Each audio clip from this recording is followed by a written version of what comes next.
Цаг гарган ярилцахаар болсон баярлалаа. Тантай ярилцах гэж байгаадаа баяртай байна. За Монгол улсын хууль эрх зүйн зохицуулалтын орчны талаар ярилцлага эхлүүлье.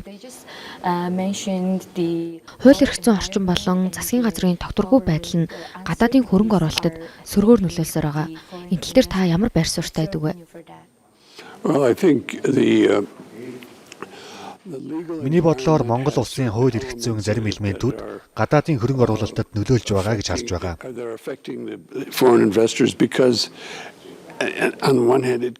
Хууль эрх зүйн орчин үргэлж хөвсөн өөрчлөгдөж байгаа нь нэг талаараа сайн хэрэг.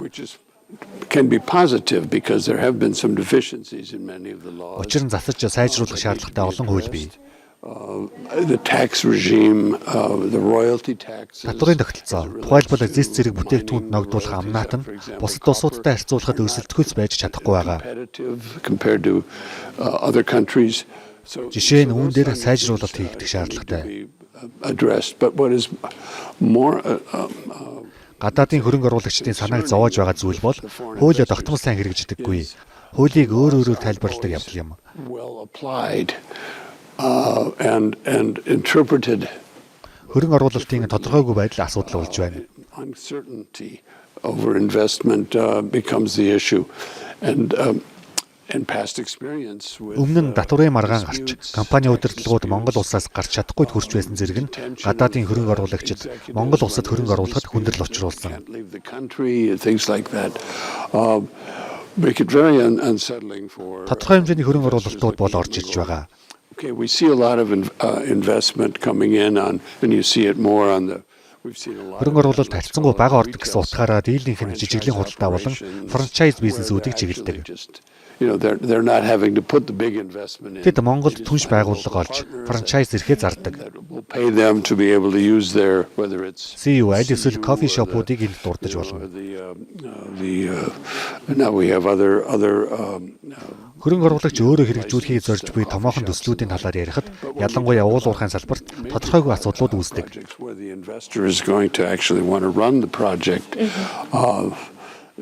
Тухайлбал засгийн газар тухайн ордыг стратегийн орд гэж зарлах үгүй юу гэдэг нь эхнээсээ тодорхойгүй байдаг.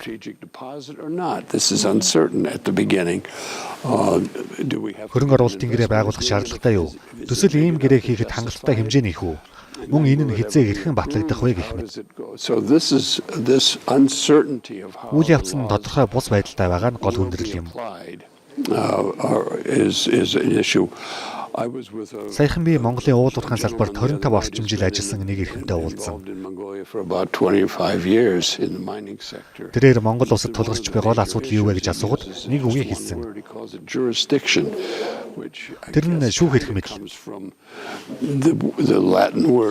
Энэ нь латинаар jurisprudence гэдэг үгнээс гаралтай. Бүхий л төрлийн маргааныг шийдвэрлэх шүүхийн эрх мэдэл зөвхөн Монголын шүүхүүдэд очих хандлагатай байдаг. Шүүх эрх мэдэл жигд бус байгаа нь гол асуудал болж байна.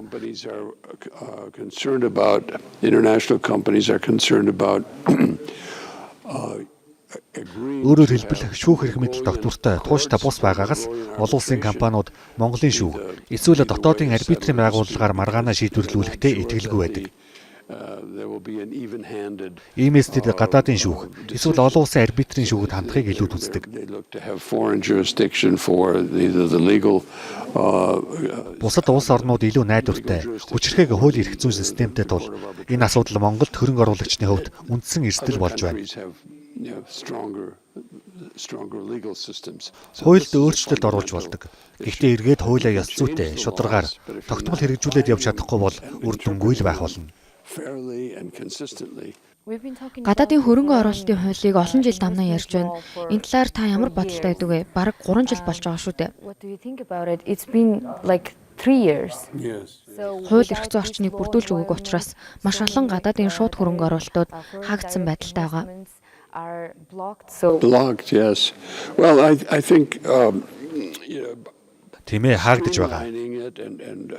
Миний бодлоор илүү тодорхой орчныг л бүрдүүлж, гадаадын болон дотоодын хөрөнгө оруулагчдад үйлчлэх ялгаатай байдлыг бууруулах хэрэгтэй болов.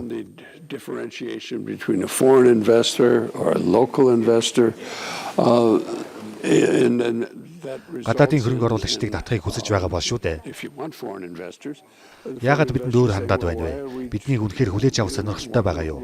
Бидэнд адилхан хандах үгээд гадаадын хөрөнгө оруулагчид байр суурьтай байдаг.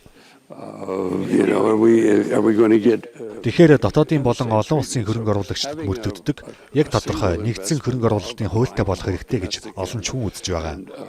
Гэхдээ л одоо болтол тэр нь бүрдээгүй л байна. Гэхдээ олон улсын хэд хэдэн компаниуд болон бусад хөрөнгө оруулагчдаа сонсож байхад тэдний зүгээс хамгийн гол нь хууль эрх зүй зохицуулалтын орчныг тодорхой байлгаад өөрчлөлгүйгээр тогтмол мөрдөөд явж чадах юм бол урт хугацааны хөрөнгө оруулалт хийж чадна гэдэг байр суурийг илэрхийлдэг. Жишээ татахад хэрвээ уул уурхайн салбарт хөрөнгө оруулахаар бол 20-30 жилийн шийдвэр дагалдаж байдаг. Мөн ноолуурын салбарт хөрөнгө оруулж боловсруулах үйлдвэрийн төсөлд орох гэж байгаа бол бас л цаадах олон жилээр нь бодолцож үзэх шаардлагатай шүү дээ. Тиймээс үйл ажиллагаа явуулах тогтвортой хууль, эрх зүйн тогтолцоотой байх нь тун чухал юм. As you mentioned, everyone knows that Mongolian mining sector gets the Монголын уул уурхайн салбар гадаадын хөрөнгө оруулалтыг хамгийн их татдгийг бүгдээрээ мэднэ. Тэгвэл үүнээс гадна дотоодын эдийн засгийн өсөлтийг тогтворжуулж, төрөлжүүлэх чиглэлд аль салбарт илүү хөрөнгө оруулалтыг татахад анхаарах хэрэгтэй гэж та бодож байна вэ? economic growth more smoothly. Well, I think one of the main ones is the energy sector. Анхаарч байх гол салбаруудын нэг бол эрчим хүчний салбараа гэж бодож байна. Domestic production of energy. Дотоодын эрчим хүчний үйлдвэрлэлийг 2 дахин нэмэгдүүлэх шаардлага байгаа. Export of energy.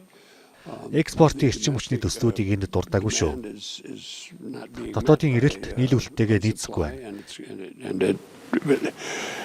and there are a number of Энэ чиглэлд олон төсөл бий. Гэхдээ ихэнх нь төрийн эсвэл засгийн газрын хөрөнгө оруулалтаар хэрэгжихээр харагдаж байна. run by the state. Харин хувийн хвшлийнхэн дуртаяа оролцуулна. The private sector. Тухайлбал эсэргээрдэг эрчим хүчний салбар дээр аваад үзээ л дээ. Салхи нарны эрчим хүчний талаас нь ярихад л батарейн суурилуулалт, түгээлт, дамжуулалтын асуудлуудыг анхаарах хэрэгтэй. Let's say the wind or the solar aspect. Гэтэл одоо болтол зөвхөн төрөл зохицуулж ямар нэг байдлаар хаалтуулж байна. You need transmission.